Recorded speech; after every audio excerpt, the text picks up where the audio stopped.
नमस्कार, राम राम।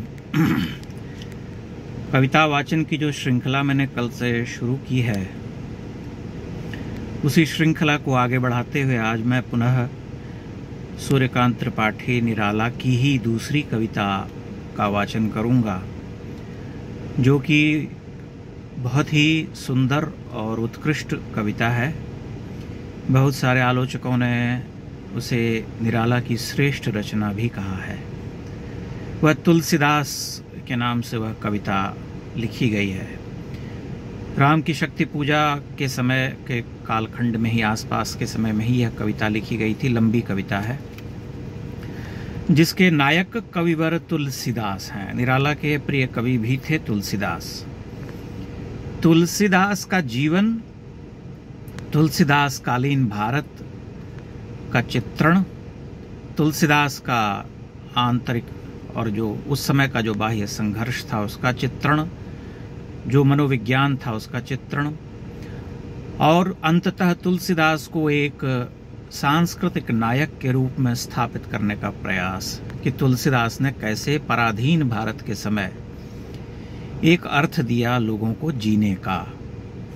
यह एक विलक्षण कविता है और इसके बारे में सच्चिदानंद हीरानंदा वात्स्यायनज्ञ ने भी कहा था कि ऐसी रचनाएं तो बहुत होती हैं जिसमें भावुक हृदय बोलता है, लेकिन ऐसी रचना जो है विरली होती है जिसमें कि पूरा एक सांस्कृतिक चित्र जो है हमारे सम्मुख उपस्थित हो जाता है। और तुलसीदास कविता जो है एक ऐसी ही कविता है।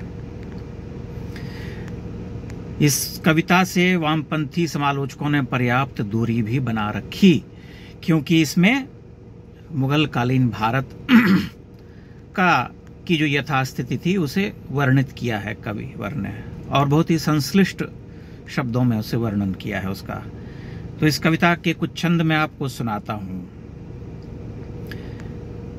भारत के नभ का प्रभापूर्य शीतलच्छाय सांस्कृतिक सूर्य अस्तमित आजरे तमस्तूर्य दिगमंडल उर के आसन पर शिरस्त्राण शासन करते हैं मुसलमान है उर्मिल जल निश्चलत प्राण पर शतदल।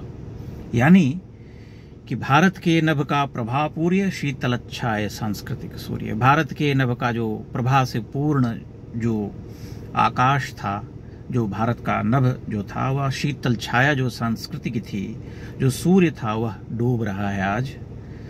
तम की तुर ही बज रही है, तमस्तूर्य।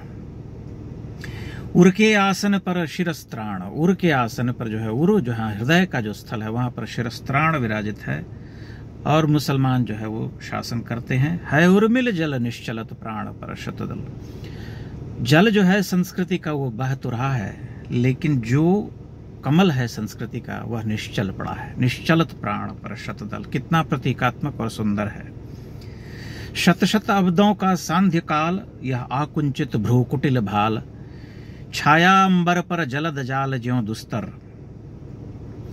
आया पहले पंजाब प्रांत कौशल विहार, तदनंत क्रांत क्रमशः प्रदेश सब हुए भ्रांत घिर घिर कर। यानी कि ऐसी संध्या आ गई है कि 100 अब्दों का जो है एक सांध्य काल हो गया है और यह कुटिल भवें जो हैं सामने दिखाई देती हैं, यानी वो आक्रमणकारी हैं। और अंबर पर जो है एक बादलों का घेरा छा गया है। धीरे धीरे भारत के सभी प्रांत घिरते जा रहे हैं। पंजाब के बाद कौशल विहार, तदनंत क्रांत क्रमशः प्रदेश सब हुए भ्रांत घिर घिर कर। इसमें आगे जाकर के वे कहते हैं कि जो भारत का सिरमौर था, जो निरंतर युद्धरत रहा, उस बुंदेलखंड का भी वर्णन करते हैं कि रिपु के समक्ष जो था प्रचंड आतप ज्यों तम पर करो दंड निश्चल अब वही बुंदेलखंड आभागत। निशेष सुरभि कुर्बक समान संलग्न वृंत पर चिंत्य प्राण बीता उत्सव जो चिन्ह म्लान छाया श्लथ। कि जो प्रचंड था रिपु के समक्ष, जैसे अंधकार पर सूर्य होता है, वही बुंदेलखंड जो है अब निश्चल हो गया, उसकी आभा चली गई। जैसे निशेष सुरभि कुर्बक समान, जब सुरभि चली जाती है फूल की तो वह कुर्बक के समान हो जाता है, जंगली फूल के समान हो जाता है। वृंत पर तो है लेकिन उसके प्राण जो है चिंता में हैं। उत्सव बीत गया है, चिन्ह म्लान पड़ गया और निढाल हो गया, छाया श्लथ। वीरों का गढ़ वह कालिंजर, सिंहों के लिए आज पिंजर, नर हैं भीतर बाहर किन्नर गण गाते, पीकर जो प्राणों का आसव, देखा असुरों ने दैहिक दव, बंधन में फंस आत्मा बांधव दुख पाते। लड़ लड़ जो रण बांकुरे समर, होशायित देश की पृथ्वी पर, अक्षर निर्जर दुर्धर्ष अमर जगतारण, भारत के उर के राजपूत, उड़ गए आज वे देवदूत, जो रहे शेष नृपवेश सूत बंदीगण।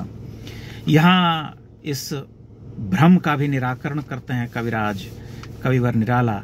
जो लोग राजपूतों को गाली देते हैं या उन्हें गद्दार कहते हैं, उनके लिए यह छंद जो है, यह बंद जो है पठनीय है कि वे कहते हैं कि लड़ लड़ जो रण बांकुरे समर, हो शायित देश की पृथ्वी पर, अक्षर निर्जर दुर्धर्ष अमर जगतारण, भारत के उर के राजपूत, उड़ गए आज वे देवदूत। तो ये कविता धीरे धीरे आगे बढ़ती है।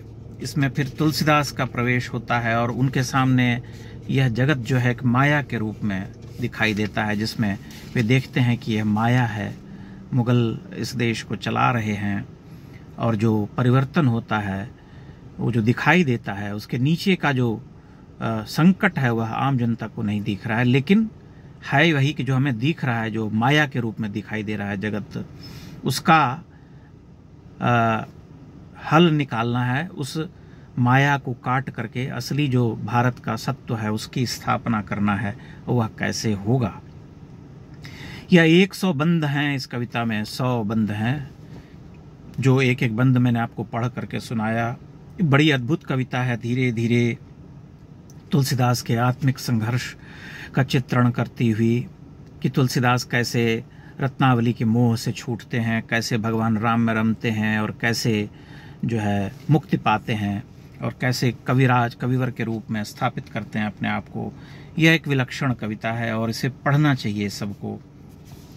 इसमें जितना सुंदर जो है, जो द्विग्न भाव हैं कवि के, तुलसीदास के जो मनोभावना है उसको चित्रित किया है, जितना डूब करके निराला ने तत्कालीन भारतीय समाज का जो विहंगम चित्रण किया है, वह सब कुछ बेजोड़ है और बहुत ही सुंदर है कि कैसे काटते हैं उस गुलामी की जंजीर को जो चारों ओर दिखाई दे रही है।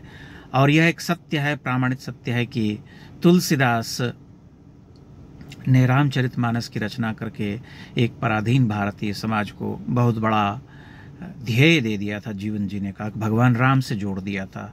और भगवान राम से जोड़ने के बाद यह एक सत्य है कि संपूर्ण उत्तर भारत जो है रामचरितमानस का एक गुटका जरूर अपने घर में रखता था। यहाँ से जो विदेश गए वो लोग भी रखते थे। इसीलिए तुलसीदास को एक सांस्कृतिक नायक के रूप में निराला ने स्थापित किया है, और वे बहुत इस उत्कृष्ट कविता में अत्यधिक सफल भी हुए हैं। इसलिए मेरा यह कहना है कि तुलसीदास की निराला की यह कविता तुलसीदास अवश्य पढ़ें, कि इसमें जो बहुत कठिन काव्य है ये, इसे आपको, ये जो पुस्तक है तुलसीदास राजकमल प्रकाशन से छपी हुई पतली सी पुस्तिका है, इसमें 100 बंद हैं, इसे आप खरीद करके पढ़ सकते हैं। इसमें पीछे अर्थ भी दिए गए हैं शब्दों के, जिन्हें देख करके आप भाव का निरूपण कर सकते हैं।